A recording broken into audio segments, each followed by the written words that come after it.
প্রত্যেকটা জমির মানে ফসলি মাটির মধ্যে এই কাজটা হচ্ছে। বিশাল বিশাল গর্ত করা হচ্ছে, বেকু দিয়ে মাটি কাটছে, ইটভাটার জন্য বিভিন্ন কাজে নিয়ে যাচ্ছে।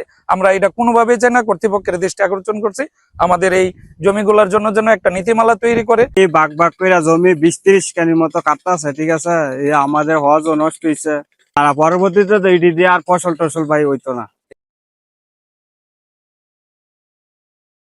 আমার আফগানি ফসল দেন কি কালা হয়েছে, এই যে গাড়ি মাটি নিয়ে, ঠিক আছে, মাটি নিয়ে বালু ভইরা এই ফসলটি নষ্ট হয়েছে।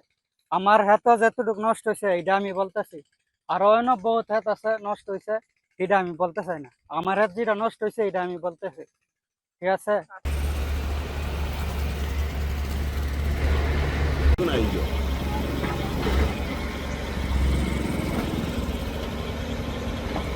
যে জমিগুলা কমতেছে, আমাদের খাদ্যের মধ্যে সবকিছু কমে যেতেছে গা, কৃষিকাজের গর্ত হইতেছে গা, চারুকল দিয়া বাড়ি হইতেছে। আমরা কৃষিকাজ করার মতো লোকজন পাইতেছি না, জমিন পাইতেছি না, বাড়িগুলা বানতেছে, গর্ত করতেছে, সবকিছু মাটিগুলা নিতেছে গা।